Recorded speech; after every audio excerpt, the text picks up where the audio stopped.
Alberto Fujimori pensó que se iba a librar del cáncer de la lengua y que en diciembre iba a comenzar su campaña presidencial. Sobre ese tema y más hablaremos hoy en Cortina de Humo con Alonso Ramos y con María José Yacetti. ¿Qué tal? ¿Cómo están? ¿Qué tal? ¿Qué tal? Yo empiezo con una pregunta. ¿Dictador o no dictador, Fujimori? Ramos, Alonso. ¿Qué tal? Para mí sí, es como una suerte de mentor de Bukele, ¿no? Para que la gente ahora lo entienda, ¿no? María José. Definitivamente, me quedo con lo que menciona Alonso, ¿no? Mentor y diría también antecesor de las ideas de Bukele, ¿no? Claro. Yo digo, ¿cómo no va a ser dictador? Dio un golpe de Estado, cometió violación de derechos humanos, creó un grupo paramilitar, infestó de corrupción el país, manejó y destituyó autoridades que no le eran cómodo. Entonces, claro, la figura está redonda, ¿no? Y como dijo Alberto Vergara, Fujimori de alguna forma creó el manual antidemocrático de América Latina. ¿Ustedes opinan lo mismo? Sí, porque erosionó las instituciones por dentro, ¿eh? Ujú. Lo que dice Vergara es que Fujimori implosionó el Estado por dentro al hacer un autogolpe, ¿no? Normalmente lo clásico en esos tiempos era hacer golpes Claro. de Estado, o sea, por fuera. Claro. Así es. Pero a Fujimori, Pinochet. Fujimori instauró el término autogolpe, que es el golpe por dentro, ¿no? Entonces, yo creo que sí. Y también, bueno, también no hay que negar que se convirtió en una persona muy popular, ¿no? Convocante. Me parece que ha sido uno de los, si no el último, debe ser el último político convocante. Y se nota en su sepelio, en su velatorio de Perú. Y justamente lo que sucede es que de alguna u otra manera la gente tiene esta idea de que Alberto Fujimori llegaba a los lugares en los que ningún otro presidente ha llegado, ¿no? Entonces hay una suerte ahí de creer que no es un dictador, ¿no? Hay mucho debate en las redes sociales en torno a si eso no es un dictador, ¿no? Ujú. Yo creo que en esta mesa está claro, ¿no? Que es dictador, ¿no? Erosionó la democracia por dentro, como bien dice Alonso. Su muerte, o sea, hay que decirlo, fue sorpresivo. Pero Fujimori decidió arriesgar todo. La información que yo tengo es que los médicos le plantearon no seguir un tratamiento tan fuerte, tan duro como es la inmunoterapia. ¿Por qué? Porque usa tus propias defensas, o sea, te debilita para después contrarrestar esta enfermedad, este cáncer que él lo arrastra desde el 96. Hay que decir, es un cáncer de la lengua que le aparecía y le desaparecía. En algunos momentos sencillamente algunas heridas sencillas, pero en algunos momentos era un tumor que era maligno, ¿no? Entonces, este tumor, este último tumor que terminó por matar a Fujimori, apareció en febrero. Esa es la información que tengo. Siguió tratamiento de quimioterapia y radioterapia en la clínica Delgado con el doctor José Carlos Gutiérrez, que era su médico tratante, hasta aproximadamente julio. En agosto le hacen un nuevo análisis a Fujimori y descubren de que el tumor que no se podía operar porque está en la parte interna de la lengua, y además por la edad de Fujimori, había reducido un 40%, pero había hecho metástasis, habían rastros del cáncer en uno de los pulmones de Fujimori. Entonces los médicos, la junta de galenos le dicen, mejor pausemos el tratamiento y sigue con tu vida, ¿no? Pero Fujimori no podía hablar, porque el cáncer le incomodaba mucho. Eso era lo que Fujimori dijo, no, yo tengo que hablar, yo tengo que hacer sus videos, porque estaba haciendo videos con Carlos Raffo, Sí. y entonces, ¿qué salidas me dan para tratar más rápidamente el cáncer? Ahí sale la alternativa de inmunoterapia. Fujimori acepta el tratamiento, firma una carta de consentimiento. Los médicos se oponían, pero Fujimori tomó la decisión y recibió el miércoles 4, recibió la primera dosis en la clínica Delgado. Kenji lo acompañó. El fin de semana pasado estuvo tranquilo en su casa y el martes empezó a tener complicaciones de respiración. El martes en la noche ya estaba inconsciente. El miércoles en la mañana fue un sacerdote a darle los santos óleos y bueno, y falleció a las 6 de la tarde del miércoles, ¿no? ¿Qué opinan? Bastante arriesgado. Yo pienso que Fujimori murió en su ley, ¿no? Quería volver a la política, quería volver a ser presidente, aceptó este tratamiento, o mejor dicho, él mismo quiso seguir este tratamiento y al final, pues, el cáncer terminó de matarlo, ¿no? Bueno, finalmente lo que él quería claramente era poder, supongo yo, dar cara a la prensa también, ¿no? Y toda esta campaña política que tendría que empezar en el 2026, claramente no iba a poder hacerlo porque tenía un gran obstáculo, que justamente es la palabra, hablar. Entonces, se arriesgó muchísimo y las consecuencias han sido devastadoras para la familia, ¿no? No para nosotros, pero para la familia. Fujimori sí se estaba preparando para la campaña del 2026, pero no como presidente. Lo que tengo entendido es que él aspiraba más que nada a postular al Senado, porque se acomodaba a su situación médica. Igual iba a ser un personaje decisivo en la campaña de Fuerza Popular, porque iba a acompañar a quien sea el candidato, como una suerte de figura, símbolo, iba a tener el estatus de fundador y una suerte de padrinazgo, iba a ser como una suerte de padrino en la campaña, sin necesidad de tener mucho injerencia o de repente mucho movimiento físico, mucha movimiento, mucha que implique mucha el gasto, actividad. ¿no? Salud. Pero él estaba haciendo videos reescribiendo la historia, ¿no? Carlos Raffo llegó a hacer 8 memorias grabadas y contando pues lo que ocurrió durante su gobierno a su modo, ¿no? O sea, mucho era fake news, claro está, ¿no? Justamente tapaba las cosas por las cuales fue justamente condenado, ¿no? Los delitos de lesa humanidad, los actos de corrupción que embarraron el país, ¿no? Pero sí, o sea, Fujimori quería regresar a la arena política. Yo, la información que tengo es que sí, quería ser candidato presidencial, quizás también depende de sus energías, ¿no? Y también depende de cómo estaba dentro del partido. Pero sí, al final, yo creo que Keiko jugó con eso, jugó con impulsar animar a su papá con este misterio, pero al final quizás, como dice Alonso, la alternativa era el Senado, ¿no? Era el Senado. Además que Keiko yo creo que viene siendo bastante golpeada ya dos elecciones seguidas, ¿no? Quedando segunda, tres elecciones seguidas quedando segunda, entonces creo que su último as bajo la manga era, mi padre es la figura principal del fujimorismo, hay mucha gente que lo sigue, entonces vamos con todo.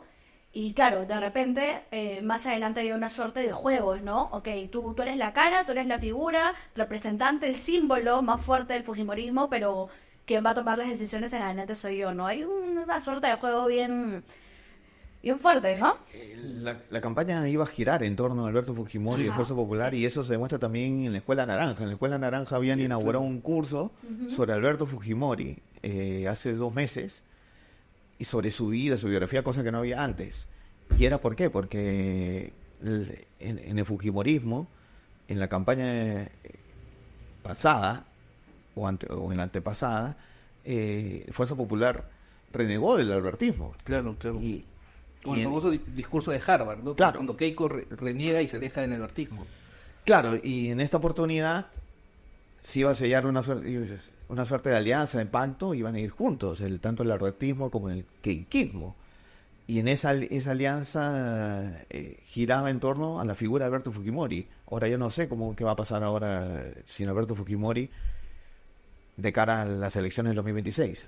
Y que no terminó de unir a sus hijos, ¿no? Porque la información que tengo es, no sé si Alonso también maneja la información de que Alberto le pidió a Kenji que se reinscriba en el partido y Kenji se negó. Vemos la ficha del jurado y Kenji no se inscribió en el partido. Claro, cuando hizo el plazo. Porque lo que querían dar era una imagen, los Fujimori querían una imagen de unidad familiar. El padre volvió y necesitaban también que Kenji vuelva para dar esta imagen de fuerza, de armonía familiar, que de cara al electorado es beneficioso para todo político. Pero Kenji no aceptó porque aún tiene reparos con Fuerza Popular, lo que hizo la gente de Fuerza Popular, claro. Y para Keiko sí era necesario reconciliarse o mostrar una reconciliación con su hermano y con su padre, porque hay que recordar también que Keiko Fujimori traicionó al papá, traicionó al hermano, y de cara al electorado, y sobre todo de cara sentó muy mal al electorado fujimorista esa traición, y es muy mal visto también en el Perú que alguien traiciona a su familia. Claro. O sea, traicionar a la familia desde el punto de vista en la sociedad peruana es fatal. Entonces Sí, Keiko los lo peores hizo pecados. y eso, yo creo que eso también descolocó mucho al fujimorismo y al fujimorismo antiguo. Claro, claro. Y Fujimori, sus últimos días, no se le notaba tan mal, ¿no? Iba al Jockey Plaza, saludaba a las personas, hacía videos con Carlos Raffo, donde contaba su versión de la historia, iba con su abogado Elio Riera paseándose por algunas instituciones como el Renier y otras más, firmó, hizo un video con su hija. Yo creo que, claro, fue este punto de quiebre de la inmunoterapia que terminó por hundir a Fujimori, porque él, hasta antes de eso, se notaba a alguien, o sea, con la edad, con los achacos de la edad, pero alguien que estaba activo, ¿no? Activo tanto en redes sociales como activo físicamente. Recibía, no sé si tú tienes la información, recibía personas, recibía a algunos simpatizantes, a algunos amigos de la política en la casa donde vivía en San Borja. Sí, recibía personas, no como en la prisión, no que recibía más gente, pero sí recibía personas. Una de las últimas creo que es Mari Vilca, ¿no? Una militante de la Libertad, de Fuerza Popular. Y sí tenía Fujimori siempre ha sido una persona que se ha movido en la política. O sea, él es incluso en prisión. Él siempre, Nunca dejó de ser político. Nunca dejó de ser política. Él siempre ha estado, su vida ha girado en torno a la política. Él no se ha jubilado políticamente, nunca se jubiló políticamente, y siempre sus actividades giraban en torno a la vida política. Claro, Está. y hay dos personas, pero cuando llegó a la casa de San Borja, dos personas que eran cercanas a Fujimori, que se alejaron, o por lo menos Keiko las alejó, ¿no? Augusto Paredes y María Cordero Jontain, la congresista, Sí. ¿no? Porque, claro, lo que decía Keiko Fujimori es que Paredes, es como el asistente personal de Fujimori, le traía políticos para que converse con su papá saltando a ella, ¿no? Y María Jontain, que era una persona muy cercana a Fujimori, claro, se alejó de Fuerza Popular y claro, y como que Fujimori se fue quedando solo en ese aspecto. Esa es la información que yo tengo. Sí, ha habido una suerte de maltrato con Augusto Paredes, el asistente personal, en el sentido de que no... De parte de Keiko, ¿no? Claro, el fujimorismo no lo ha apoyado, no ha recompensado su lealtad, porque es una persona que fue incondicional a Fujimori desde los años que estuvo en prisión. Claro. Pero Era su nuevamente- asistente personal. Las dos personas que más visitaron a Fujimori fueron en prisión, María Cordero Jontain y Augusto Paredes. Pero nuevamente volvemos a la figura de Keiko, ¿no? ¿De qué manera, de alguna u otra manera, trabaja para el cuidado o para la vida de su propio padre, ¿no? O sea, restringir ciertas amistades y empezar a, de alguna forma, tenerlo aislado, ¿no? De sus vínculos más cercanos, de sus vínculos más leales. También... Por eso mismo yo pienso que sí, la muerte de Fujimori va a debilitar al fujimorismo, porque si uno habla en privado con los albertistas, o sea, con los Claro, fujimoristas sí. de vieja data, no tienen la misma simpatía que muestran con Alberto Fujimori, que no lo muestran con Keiko Fujimori. No lo van a decir públicamente, Claro. pero en privado sí hay reparos con ella. Claro. Y además Fujimori tenía reparos con algunas personajes, congresistas que rodeaban a Keiko Fujimori, ¿no? Este núcleo de Fuerza Popular. Miki Torres, Lucho Galarreta, Patricia Juárez, Dintel Columbo, porque Fujimori no los veía leal. No los veía como leales, los veía como pasajeros, ¿no? Así Oportunistas. Entonces, claro, eso es otra de las cosas que va a friccionarse a partir de ahora. Claro, el Fujimori lo veía como los promotores de la ruptura con el albertismo, ¿no? Claro, claro. Ellos como que incentivaron un poco que se reniegue del pasado. Y por eso mismo yo no sé qué tanta posibilidad ya tenga Keiko Fujimori con la muerte de Alberto Fujimori. A mí me parece incluso que Patricia Juárez puede tener más opciones que Keiko Fujimori. ¿Qué ha besado tu pronóstico, Raúl? No, claro, porque Keiko, por lo mismo, o sea, cuando Keiko Fujimori traicionó a Alberto Fujimori, a su padre, y también chocó con su hermano, con los Mamani Videos, dentro del fujimorismo, lo vieron mal porque, como repito, se ve mal chocar con la familia o traicionar a la familia. Entonces tuve más opciones ahora a Patricia Juárez como candidata presidencial de Fuerza Popular que la propia Keiko Fujimori. Bueno, porque Keiko Fujimori para mí me parece una mala candidata. Lo que Bueno, pasa es quedó que demostrado 3 veces ha perdido en Totalmente. segunda vuelta. se ha enmascarado con el tema del fraude. Pero qué tal golpe para ella, ¿no? pero Fujimori- Asumir que tendría que dejar de ser la cara o la figura, el delegado de su padre, Claro, pero y que sea otra persona quien dé la talla o que dé el rostro. Yo creo que no lo va a permitir. No, Conociendo a Keiko no le va a dar el No, chance a Patricia Juárez de ser la candidata o otra persona como Lucho Galarreta Así es. o Miki Torres, ¿no? Ahora la pregunta es, en supuestos, ¿no? De no haber fallecido Fujimori, ¿habría segunda vuelta? Sí, claro. Yo creo que la segunda vuelta hubiese sido claramente albertizada.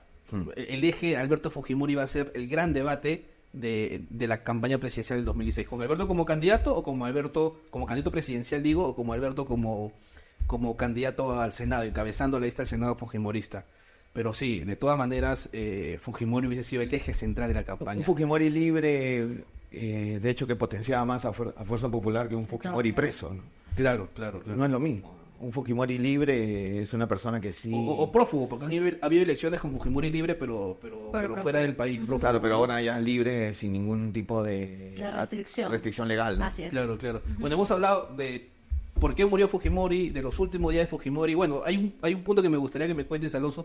Tú entrevistaste a Fujimori en la cárcel. ¿Qué impresión te dio? ¿Cuál fue la sensación? No, la impresión es de un líder político, ¿no? Que todo lo controlaba, tenía sus periódicos. O sea, estaba al día de las noticias, Estaba al día de las o sea, noticias. monitoreaba lo que ocurría en el Perú.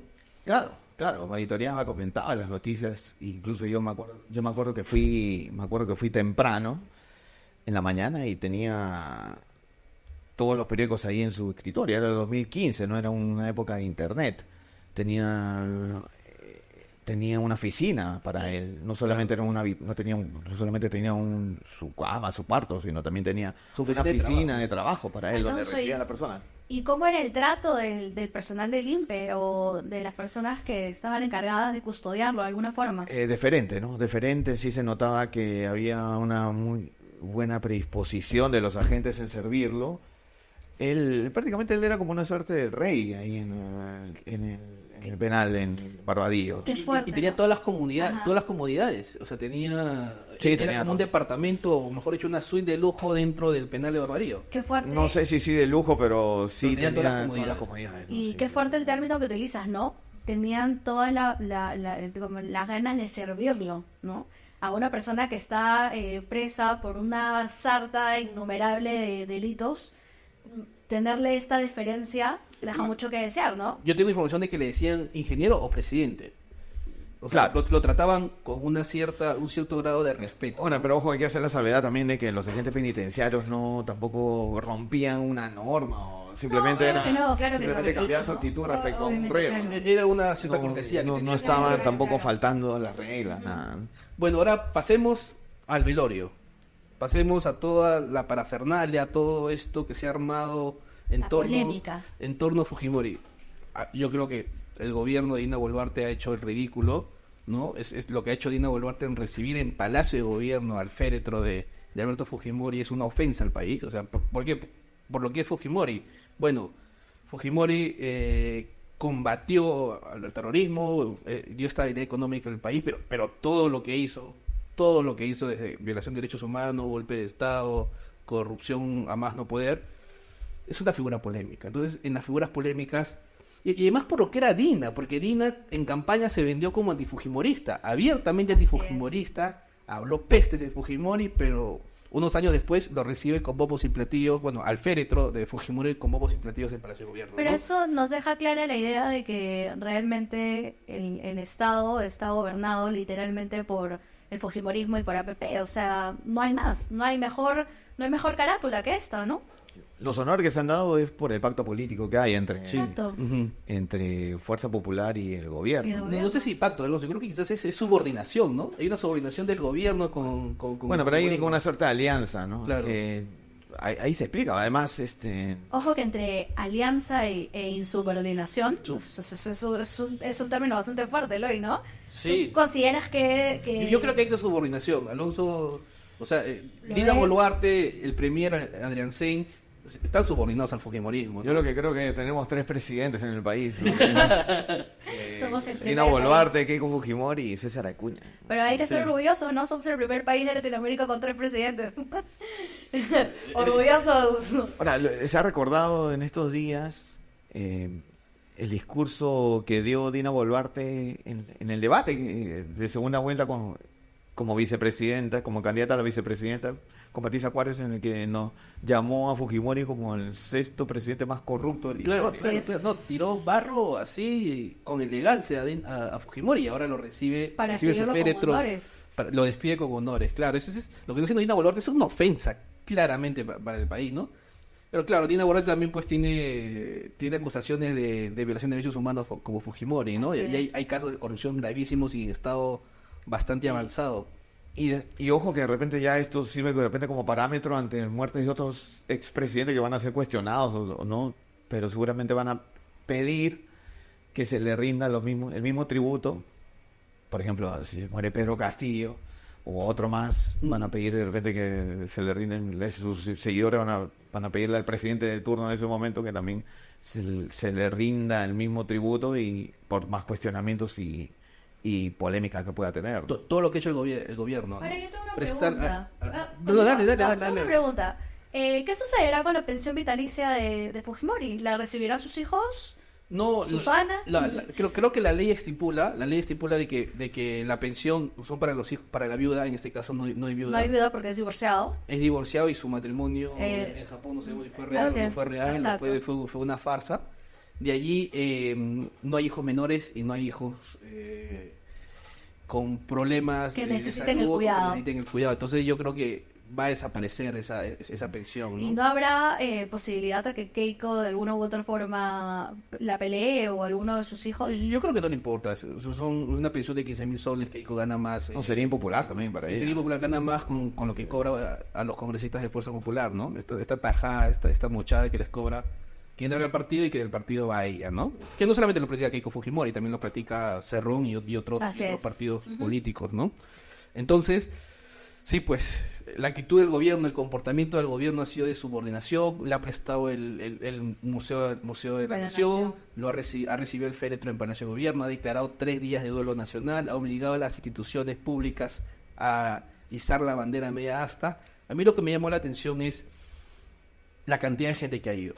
Yo no me esperaba tanta cantidad de gente. O sea, esto lo que dice o lo que señala es que el recuerdo de Fujimori está muy presente y además, por lo que he visto en televisión, debemos hablar de los medios de comunicación y este papel nefasto que han cumplido. Hay una población joven que ha vivido o ha crecido con esta idea de Fujimori el Salvador, ¿no? Claro, de Y Fujimori. que ha ido a despedirlo al Museo de la Nación. Lo que pasa es que tienen esta imagen de Fujimori que combatió contra el terrorismo y que llevó colegios, hospitales a los lugares a los que nadie nunca había pisado, ¿no? Entonces hay una suerte de idea bastante errónea porque como mencionaste hace un momento, si bien es cierto, claro, ok, tuvo algunos aciertos, pero no podemos borrar toda la cantidad de crímenes que tiene a su haber, ¿no? Entonces me parece que hay una suerte de desconocimiento e ignorancia bastante profunda. Fujimori sí, bueno, creo que es el último político convocante en el país. En estas circunstancias no creo que salga un político que despierte tanta simpatía. Porque Vizcarra pudo ser un político popular, pero él generaba simpatía, no generaba el fanatismo o la adhesión que puede generar Fujimori. En ese sentido, sí, pues me parece que va a ser muy difícil que un político genere esta convocatoria o despierte esta simpatía que ha generado Fujimori, que sí hay que reconocer que es popular y convocante, ¿no? Y que tiene gente que lo aprecia. Entonces, eso es innegable. Fujimori es una figura que yo creo que va a pasar a la historia. Polémica, sí. Algunos lo van a llamar dictador, otros lo van a llamar lo van a recordar como un buen presidente. Allá ellos, ¿no? Allá ellos, pero que es una figura trascendental, importante, Creo que sin ninguna duda, Es ¿no? indudable. O sea, por ejemplo, Menem es contemporáneo de él, pero los medios internacionales o en Latinoamérica no hay ese recuerdo con Así Menem, es. ¿no? Quizás, hay que decirlo que Fujimori, la figura más parecida que de él en América Latina va a ser Perón, me parece, ¿no? Porque creó una corriente que vive hasta ahora en Argentina. Así es. ¿Y cuánto tiempo tenemos Fujimori? 10 años de gobierno, más el rezado Claro, de su hay, hija, hay un culto a la ¿no? personalidad, ¿no? Y hay un culto a la personalidad de Fujimori. O sea, Fujimori está presente en la política peruana y latinoamericana de los 90. Ahora, 34 años así está es. presente Fujimori.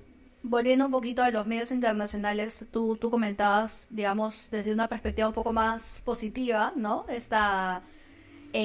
A mí me sorprendió mucho diarios como ABC, ¿no? ABC en un gran titular menciona, ¿no? Muere Alberto Fujimori, el expresidente que gobernó con mano de hierro, ¿no? Al Perú. Y a veces es un Entonces, diario de centro derecha en España, ¿no? Exacto, ¿no? Bastante fuerte, ¿no? Y muchos medios españoles como tienen este tipo de titulares, ¿no? Obviando la cantidad de crímenes o la desazón de incluso de muchos peruanos, ¿no? Pero, digamos, igual, desde el punto de vista de medios internacionales, son más que nada informativos, ¿no? Sí. Acá en Perú, si muere un político internacional, igual se informa, ¿no? Sobre... Bueno, igual desde la perspectiva, si en nuestro país los titulares han dejado mucho que desear, tampoco podemos esperar nada de fuera, ¿no? Sí, pero la de fuera ha sido más informativo. Sí. Que acá se ha habido, creo que ha marcado una posición, un operativo ñapancha con la figura de Fujimori, ¿no? Pero bueno, pasemos al roche de la semana. ¿Cuál fue el roche de la semana? Obviamente tiene que ver con Fujimori. ¿Cuál creen que fue el roche de la semana? Yo tengo mi candidato, a ver, la lanzo, no sé si ustedes coinciden. Elio Riera, ¿no? El abogado de Fujimori, peleándose con los hijos de Fujimori por quién da primero la noticia de la partida del dictador. Alonso Rochoso, ¿no? Lo de Sí, Riera. ese se gana las palmas, ¿no? Creo que pensó que era periodista con la Pepa y no abogado, ¿no? Y lo terminaron votando. Lo terminaron votando. Él era abogado no solo de Fujimori, era abogado también de Kenji Fujimori, Así me parece es. más. Él llega a ser abogado de Fujimori vía su hijo, ¿no? Sí, bueno, es un poco como... Es un símbolo de lo que siempre pasa alrededor de Fujimori, siempre está rodeado un poco de polémica, De personas que quieren treparse a la figura de Fujimori para ganar algo de popularidad, ¿no? ¿Cuántos abogados ha tenido Fujimori? Bueno, Elio Herrera ha pedido perdón, ¿no? Pero ya lo despidieron, ¿no? Pero ya lo despidieron, ya Ya lo despidieron por... la primicia le costó su puesto laboral, ¿no? Claro, ¿qué le costó? Es más, tengo entendido que no está participando de las actividades no participó en las actividades del entierro de Fujimori, la familia ya lo han alejado, no le permitieron entrar a la casa o ver a... Yo lo vi llegar, yo fui a la casa El día miércoles. miércoles en la noche y él llegó con Patricia Juárez. Pero Lo el vi día- llegar en la noche, a las 11, medianoche, y sí lo vi entrar. Pero no ha Pero- tenido mayor la casa injerencia. no tuvo acceso a la habitación, güey. Pero sí, ha querido meterse, ha querido entrar, pero sí, pues creo que el afán de figuretismo de Riera terminó por jugarle en contra y que Así es. termine siendo despedido, ¿no? Pero sí, Fujimori se ha rodeado siempre de abogados. ¿Cuántos abogados llegó a tener? Yo recuerdo por lo menos unos 5 en los últimos 10 años. William Paco, me acuerdo, William Paco Nakazaki, Castillo, William Paco Nakazaki. Castillo, Bueno, Rolando Sousa también fue su abogado. Rolando Sousa.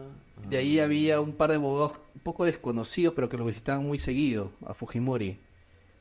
Estaba el último, el iqueño, ¿cómo se llama el iqueño? El que presentó el habeas corpus. Claro, el último, el iqueño, ¿cómo se llama? William Paco. Pero sí, El sí, iqueño, hay un- sí, que no. presentó recursos en el Tribunal Constitucional. Parco es. Parco, sí. Parco, sí, También sí, Parco, el sí, doctor Parco. Parco, sí. Pero sí, Fujimori pues sí fue cambiar de abogados y... O sea, tenía abogados para sus temas penales y abogados para temas en el Tribunal Constitucional, ¿no? Temas constitucionales, o habeas corpus, esas cosas, ¿no? Claro. Pero sí, pues alguien que nunca renunció a la política. Alguien que nunca renunció a la política y que quería reescribir la historia. Eso es lo que a mí me deja al final Fujimori, que quiso reescribir la historia a su modo y tratar de borrar todo lo que cometió, los delitos que cometió, las violaciones de derechos humanos durante su gobierno. ¿A ti finalmente qué te deja, Alonso, el Fujimori? Un líder político que marcó la historia del país. Hay un antes y un después de Fujimori. Eso. Claro, él llegó ya cuando con los partidos ya empezaban a decaer.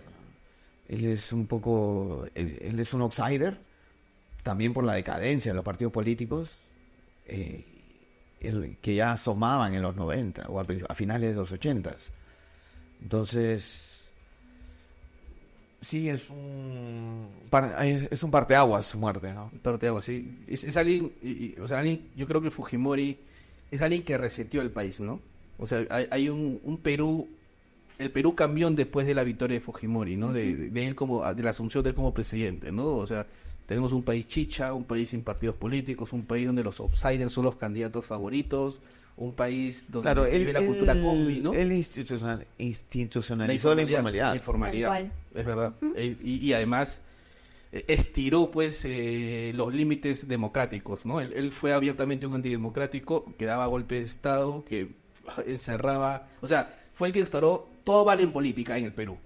Esa es un poco la figura de Alberto Fujimori. Podríamos Entonces, decir que, lo suelto como una pregunta, que el régimen del 93 permitió la arquitectura del régimen del 23, ¿no? De alguna u otra forma, en las bases, ¿no? bueno, se está hablando mucho de que estamos viviendo un neo-fujimorismo, ¿no? Que actualmente estamos viviendo el fujimorismo. Bueno, estamos regidos con la 2024. Constitución del 93. Así es. Sí, sí. Y las actitudes de Dina Boluarte y de esta componenda en torno en que se forma en el Congreso y que maneja, negocia todo, ¿no? Es lo que vimos en los gladivideos, ¿no? Toma esto, te doy lo otro. Entonces podríamos no hay afirmar. acuerdo, no hay acuerdos Podríamos institucionales, afirmar, no hay acuerdo de partidos. Sí, estamos viviendo una nueva etapa del fujimorismo, ¿no? Yo creo que el Perú está hoy en día súper fujimorizado, ¿no? Y bueno, para terminar, María José, los comentarios de algunos suscriptores y... Primero agradecerles, ¿no? Por ver. Nosotros en El Foco tratamos de ser totalmente imparciales, objetivos, informar con la verdad, como nosotros mismos lo Y decimos, opinar ¿no? sin tapujos, ¿no? Así es, sin intocables, como nosotros mismos Como es el tratamos. lema del Foco, Así sí. es, como es el lema del Foco. Entonces agradecerles un poco por las vistas y vamos a leer algunos de sus comentarios. Han sido comentarios del video de la semana pasada. Y De también Chibolín. de Chibolín. Y Es uno de los también- videos más vistos del Foco y que es otro personaje polémico, ¿no? Tal cual. A su modo, o sea, no es... o sea, a su modo, pero también es polémico, ¿no? Así es. Y de paso los invitamos a seguir suscribiéndose a nuestro canal. Vamos a tratar de seguir informando con la mayor objetividad posible. Y también de repente nos pueden dejar algunos comentarios de algunos temas que quisieran que nosotros abordemos en el foco, ¿no? Vamos a leer por acá el comentario de @LuisRicardo Valladares, la putrefacta clase política. Ahí están los resultados. Miseria, impunidad sin empatía. Es hora de levantarse. Fuerte, ¿no? Sí, Bastante sí, fuerte. Bastante fuerte. Luego tenemos por acá Chibolín pasó de proxeneta de lapicelas a proxeneta mediático y proxeneta político. Ah, muy buen comentario. Muy buen ¿De quién es? comentario, muy buen comentario. Anónimo el comentario. No, Ah. gracias. Es @Roberto Montes 2013. Increíble. Interesante, buen comentario, Muy interesante, Roberto. Y finalmente no nos alcanza el tiempo para leer todos, estamos seleccionando algunos. @Claudio Hidalgo Miranda dice: buenas tardes amigos del Foco TV. Claramente Chibolín apoyó a López Aliaga y a Keiko. De hecho que lo van a blindar y más van a atacar a la familia de los Suicho y a los medios de comunicación. Es bastante fuerte, ¿no? Es un caso que no termina, el caso Chibolín, el caso Suicho, ¿no? O sea, se ha adormecido ahora por el Hay tema un respiro, Fujimori, ¿no? pero yo creo que la próxima semana va a volver el caso Chibolín que yo pienso que va a dar para mucho más, ¿no? Ha sido un balón de oxígeno para Andrés Hurtado y la fiscal y todo, porque hubo una suerte de tregua, ¿no? Sobre ese caso. Obviamente, porque el tema Fujimori acapara todos los focos, todos los reflectores. Y hay que decirlo que Chibolín es un personaje de los 90, ¿ah? Así es. Chibolín es una creación Hay un desde los símil ahí, 90. ¿no? Chibolín, Fujimori, los 90. medios que han vuelto los medios, Los chicha. los diarios chicha que han decidido ponerse el traje de geishas. Entonces, claro, otra vez estamos volviendo a vivirlo en el 90, pero en versión 2024. Bueno, ha sido todo por hoy. Muchas gracias, Alonso, muchas gracias, María José, y nos vemos el próximo domingo en una nueva edición de Cortina de Humo.